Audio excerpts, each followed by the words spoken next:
Bismillah, Assalamualaikum warahmatullahi wabarakatuh. Alhamdulillah hari ini kita bertemu lagi untuk belajar tentang bahasa Indonesia. Nah, sebelum dimulai jangan lupa berdoa terlebih dahulu ya. Rabbi zidni ilman warzuqni fahman. Allahumma inni as'aluka ilman nafi'an wa rizqan thayyiban wa amalan mutaqabbala. Allahumma inni as'aluka al-huda wat tuqa wal afafa wal ghina. Oke, anak-anak, hari ini kita akan belajar bahasa Indonesia ya.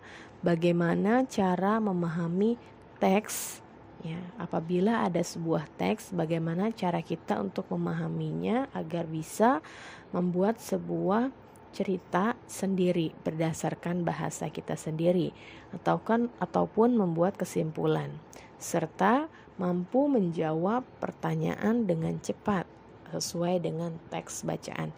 Mari kita simak berikutnya. Oke, di dalam sebuah teks, contoh ada teks tentang manfaat air bagi makhluk hidup. Nah, kita tahu makhluk hidup ada tumbuhan, manusia, dan hewan. Ada manusia, hewan, dan tumbuhan.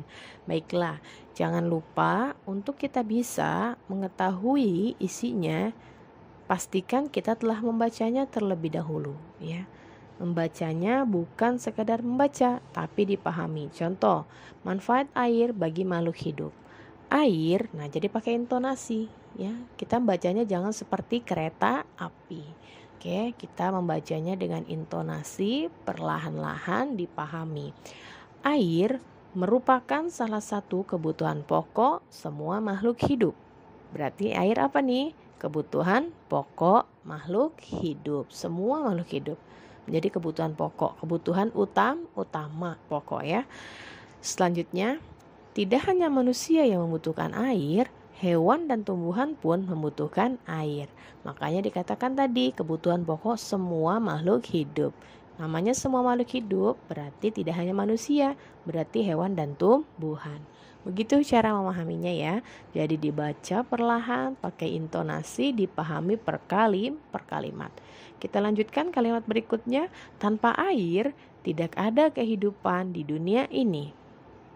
Semua makhluk hidup tidak dapat bertahan hidup tanpa air. Jadi bisa enggak makhluk hidup tanpa air? Tidak bisa.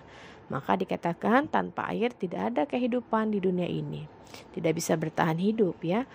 Air juga digunakan manusia untuk keperluan industri, pertanian, pemadam kebakaran, tempat rekreasi, transportasi, dan lain-lain ya. Bu, untuk industri iya membutuhkan air, pertanian pengairan juga, pemadam kebakaran pengairan juga, tempat rekreasi misalkan kolam renang juga butuh air. Walaupun bukan kolam renang butuh nggak? Butuh, misalkan untuk toiletnya ya, untuk bersih-bersihnya.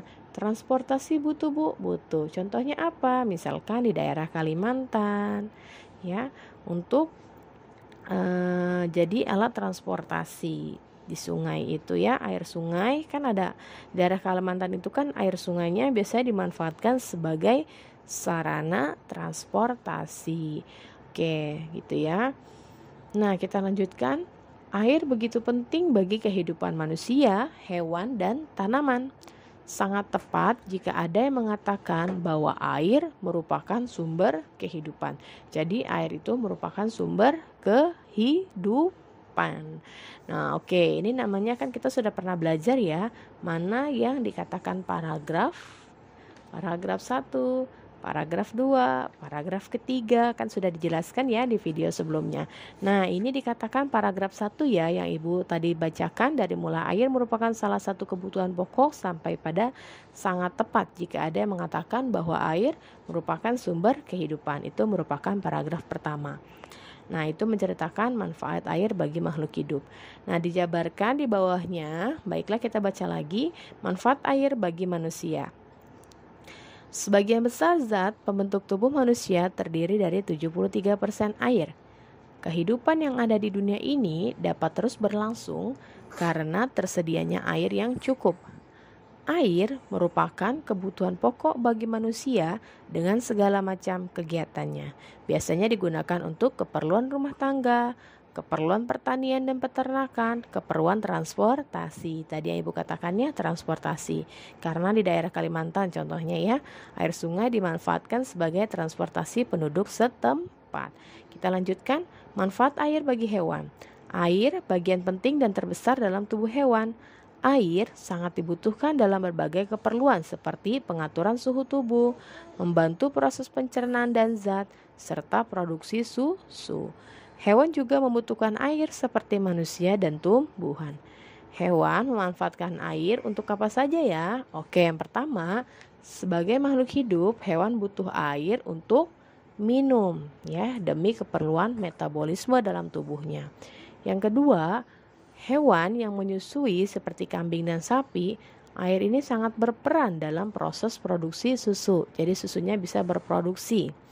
Yang ketiga, air bisa sebagai tempat hidup, tempat tinggal.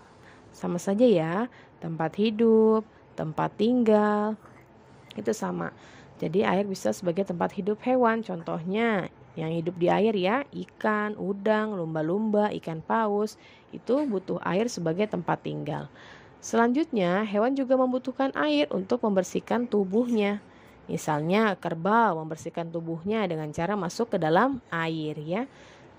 Dan terakhir, air biasanya digunakan sebagai alat perlindungan. Kuda Nil menghabiskan sebagian besar waktunya di dalam air agar kuda Nil bisa menghindari panas terik pada siang hari gitu ya. Nah, jadi air bisa digunakan sebagai alat perlindungan. Tadi untuk kuda Nil ya. Kuda Nil bisa menghindari panas terik pada siang hari sehingga dia masuk ke dalam air untuk perlindungan. Berikutnya, mari kita simak bacaan berikutnya, manfaat air bagi tumbuhan. Tadi manusia sudah, untuk apa saja, lalu hewan sudah, dan sekarang tumbuhan. Tumbuhan juga butuh air ya. Untuk apa saja? Pertama, sebagai tempat hidup juga.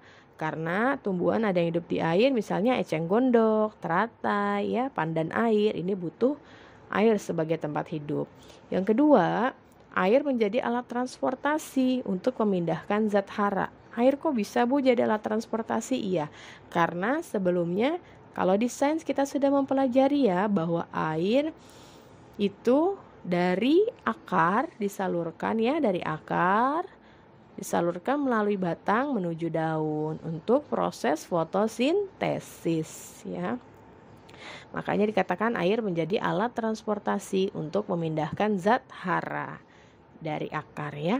Kita lanjutkan yang ketiga, manfaat air bagi tumbuhan adalah sebagai bahan dasar fotosintesis. Tanpa adanya air, fotosintesis tidak dapat berlangsung gitu. Makanya tumbuhan kenapa perlu disiram, bukan berarti supaya dia bisa minum, bukan itu saja, tetapi dengan adanya air itu bisa membantu proses fotosintesis karena tanpa ada air tidak bisa terjadi proses fotosintesis ya, proses pembuatan makanan untuk tumbuhan ya. Manusia saja butuh makan, tumbuhan pun juga butuh makanan. Oke. Jadi kesimpulannya, air itu merupakan sumber daya yang sangat penting bagi kehidupan karena mempunyai berbagai macam fungsi ya, untuk mandi, mencuci, minum, untuk hewan dan tumbuhan pun juga sangat penting. Oke, nah jadi cara memahaminya tadi setelah kita baca, kalian bisa menyimpulkan apa yang kalian pahami. Manfaat air Bu bagi makhluk hidup. Iya, makhluk hidupnya siapa saja gitu ya, manusia, hewan, tumbuhan dan sebagainya. Nanti contoh, ada isian air merupakan kebutuhan titik-titik makhluk hidup. Apakah kalian sudah bisa mengisinya? Kalau sudah bisa berarti kalian sudah memahami. Kalau belum berarti kalian harus mampu menyimaknya kembali. Air merupakan kebutuhan pokok semua makhluk hidup.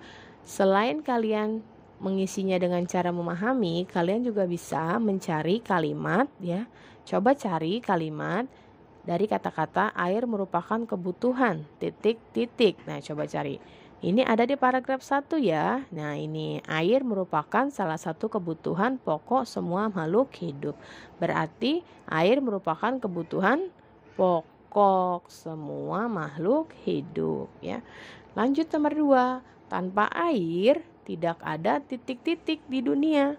Nah, tidak ada apa? Tadi pernah dengar atau kalian cari kata-kata tanpa air tidak ada titik-titik di dunia. Nah, titik-titiknya ini ada di teks tadi. Jawabannya tanpa air. Kita cari dulu. Nah, ini tanpa air ada tulisannya tanpa air. Ternyata ada kalimat diawali dengan tanpa air tidak ada kehidupan di dunia ini. Berarti jawabannya apa? Tanpa air tidak ada titik-titik. Yang hilang adalah kata-katanya kehidupan. Begitu ya cara mengisi titik-titik apabila diminta berdasarkan informasi dari sebuah teks bacaan. Nah, selanjutnya ketika kalian diminta untuk menuliskan informasi yang sudah kalian baca menggunakan bahasa kalian sendiri, itu tadi caranya. Kalian baca dulu seluruhnya dan jangan bacanya seperti kereta, tapi dipahami satu per satu ya. Dan perhatikan juga penggunaan huruf kapital seperti yang sudah kita pelajari ya. Penggunaan dalam huruf kapital. Oke. Jadi itu salah satu contoh teks bacaan yang kita harus pahami manfaat air. Berikutnya ada teks bacaan tentang pertumbuhan penyu. Itu juga sama saja ya caranya. Kalian pahami dulu paragraf 1 isinya apa, paragraf 2, paragraf ketiga menceritakan tentang apa. Nanti kalian bisa mengetahui bagaimana cara kalian untuk menyimpulkan sebuah cerita. Jadi makanya Ibu jelaskan paragraf itu yang mana ya. Nah, jadi nanti kalian tahu paragraf 1 misalkan menceritakan tentang ciri-ciri penyu, misalkan seperti itu, atau proses tumbuh kembangnya penyu. Nah, jadi kalian nanti tahu kesimpulannya apa. Per paragraf kalian tahu menceritakan tentang apa. Begitu ya cara untuk mengisi sebuah soal apabila diminta untuk sesuai dengan teks bacaan ataupun diminta untuk menuliskan kesimpulan. Jadi begitu caranya. Oke, kita cukupkan dulu materi kita hari ini. Nanti selanjutnya kalian pahami video berikutnya ya. Kita cukupkan, kita tutup dengan doa kafaratul majlis. Subhanaka Allahumma wa bihamdika asyhadu an la ilaha illa anta astaghfiruka wa atubu ilaik. Wassalamualaikum warahmatullahi wabarakatuh.